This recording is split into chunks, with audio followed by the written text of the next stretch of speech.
విజయవాడలో పుట్టి పెరిగాం. 10 ఏళ్ల క్రితం ఈ పీవీపీ మోడల్ని ఎస్టాబ్లిష్ చేసాం. సక్సెస్ఫుల్గా విజయవాడ ప్రజలందరూ ఆదరించారు, అభిమానించారు.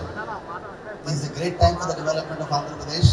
విజయవాడే కాదు, విజయవాడ చుట్టుపక్కల ప్రాంతాల్లో మరిన్ని కొత్త ప్రాజెక్ట్స్ చేద్దాం అనుకుంటున్నాం. ఇంతకన్నా పెద్ద డెస్టినేషన్స్ క్రియేట్ చేస్తాం తప్పకుండా రాబోయే సంవత్సరాల్లో. Thank you. మీడియా మిత్రులందరికీ ఈ 10 years సక్సెస్ అనేది మాది కాదు. This is people of Vijayawada, or retail partners, or employees, above all media మిత్రులందరూ సహకరించారు. ఈ ప్రోగ్రెసివ్ ప్రాస్పెరిటీ ఆంధ్రప్రదేశ్కి రాబోయే సంవత్సరంలో మరింతగా బాగుండాలని కోరుకుంటున్నాను. అమ్మవారి దయ వల్ల, వెంకటేశ్వర దయ వల్ల విజయవాడ దినదిన అభివృద్ధి చెందుతూ పక్కనే అమరావతి డెవలప్మెంట్ వస్తుంది. ఇంకా కొత్త ప్రాజెక్ట్స్ చాలా చేస్తాం, తప్పకుండా ఇంకా ఎక్సైటింగ్ ప్రాజెక్ట్స్ చేస్తాం ఫ్యూచర్లో. Thank you all. టైం తీసుకుని వచ్చారు మీ అందరూ.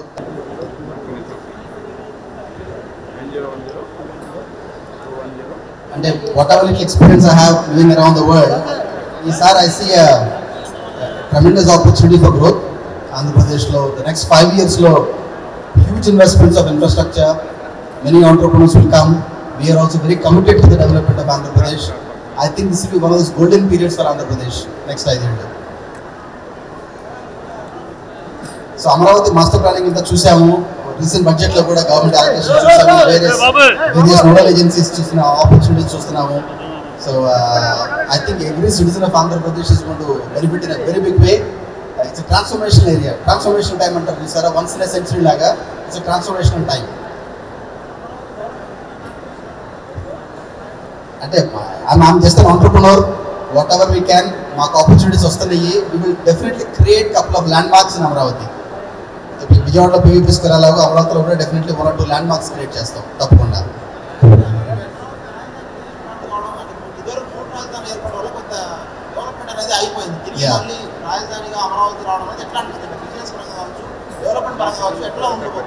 అంటే ఫస్ట్ అండ్ ఫార్మోస్ట్ మనకు ఒక ఐడెంటిటీ ఉందండి.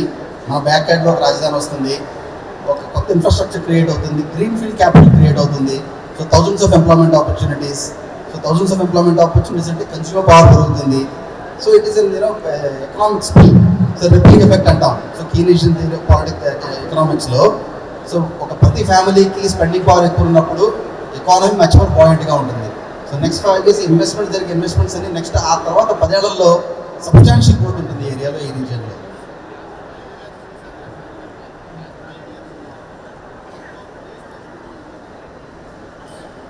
అంటే గోయింగ్ ఫార్వర్డ్ అనేది ఎంప్లాయ్మెంట్ జనరేషన్ అనేది ఫండమెంటల్ పాలసీ అండి. ఎంప్లాయ్మెంట్ జనరేషన్ జరగాలంటే కొత్త ప్రాజెక్ట్స్ రావాలి, కొత్త ఇన్వెస్ట్మెంట్స్ జరగాలి, కొత్త డెవలప్మెంట్స్ జరగాలి. So you can clearly see next 5 ఏళ్లలో అసలు వేలాది కొత్త అవకాశాలు ఉంటాయి. యూత్ అంతా యాక్టివ్గా పాల్గొనాలి, ఇక్కడే ఉండాలి, వేరే సిటీస్కి వెళ్ళనవసరం లేదు. It's an opportunity for tremendous wealth creation for everybody. It's not just workers కాదు, ఎంప్లాయర్స్ కాదు, ఆంటర్ప్రెన్యూర్స్ కాదు, ఇండస్ట్రియలిస్ట్ కాదు, అందరికీ tremendous employment wealth creation opportunity for everybody. అంటే రాష్ట్ర ప్రభుత్వం పారిశ్రామికవేత్తలకు ఏ విధమైన సహకారాలు అంటే రాయితీలు కానీ, ల్యాండ్ కానీ అలాంటివి ఇస్తే మీరు ఇంకా ముందుకే ఉన్న వెళ్ళే అవకాశం ఉందా పారిశ్రామికవేత్తలు? పారిశ్రామికవేత్తలకు ఏ పెద్ద ప్రాజెక్ట్ చేయాలన్నా ఒక టర్మ్ ఉందండి, వైబిలిటీ గ్యాప్ అని. వైబిలిటీ గ్యాప్ ఫండింగ్ అని అంటారు. ఆ వైబిలిటీ గ్యాప్ని కరెక్ట్గా అసెస్ చేసి ఏ ప్రాజెక్ట్కి ఎలా సహకారం అందించాలో, ఎనీవే పాలసీ మేకింగ్, అప్రూవల్స్ అన్నీ government is known for that. Fast tracking ప్రతి రాష్ట్రం చాలా ప్రొయాక్టివ్గా చేస్తున్నారు.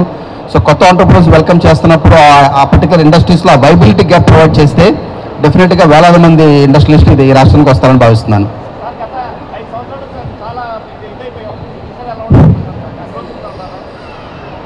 గ్రోత్ కళ్ళ ముందు కనపడుతుంది కదా మీకు. సో ఆగమేఘాల మీద పరుగులు పెడుతున్నారు అందరూ. తప్పకుండా వచ్చే 5 సంవత్సరాల్లో టాంజిబుల్గా మీకు కళ్ళగా కనపడుతున్న గ్రోత్. మేమే మా పీవీపీ సంస్థే కపుల్ ఆఫ్ లార్జ్ ప్రాజెక్ట్స్ కూడా చేయబోతున్నాం. కూడా ప్రొడ్యూస్ చేశారు. సో అప్కమింగ్ మూవీస్లో మళ్ళీ ఏమైనా ప్రొడ్యూస్ చేసే అవకాశం ఉందా? లేదండి, పీవీపీ సంస్థ మీడియాలో యాక్టివ్గా ఉన్నమాట. వాస్తవం ఇప్పుడు అంత యాక్టివ్గా లేవు. But we are committed to making large investments in the entertainment industry. Yes, పుట్టి పెరిగింది ఇక్కడే, అందుకే చేసాం ఇక్కడ పీవీపీ స్క్వేర్ అనేది. 10 ఏళ్ళు అలా ఫాస్ట్గా అయిపోయింది. ఇంతకన్నా కూడా ఇంకా పెద్ద క్రియేట్ చేస్తాం ఆంధ్రప్రదేశ్లో తప్పకుండా. మెయిన్ రాజధాని అమరావతి డెవలప్ కావడానికి పారిశ్రామికంగా, ఇండస్ట్రియల్ పరంగా ఎలాంటి ఆఫర్స్ ఇస్తే బాగుంటుంది, ఈ ప్రస్తుత ప్రభుత్వం నుంచి ఎలాంటివి మీరు ఆశిస్తున్నారు? అంటే మేము కాకుండా 5 సంవత్సరాల క్రితమే ప్రభుత్వం చాలా మందికి ల్యాండ్ అలొకేషన్ జరిగినాయి. చేసిన వాళ్ళందరూ ఇంప్లిమెంట్ చేస్తే చాలండి. ఆ ఇంప్లిమెంటేషన్ తప్పకుండా జరుగుతుందని భావిస్తున్నాను. కొత్తగా చేయాల్సిన అవసరం లేదండి. ల్యాండ్స్ అలొకేట్ చేసిన వాళ్ళందరికీ ఇన్ఫ్రాస్ట్రక్చర్ డెవలప్ చేసి ఇస్తే development is good enough.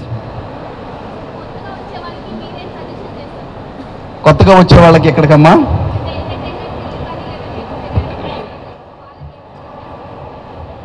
Think big, don't be afraid to fail big. Thanks అమ్మా, గుడ్ లక్.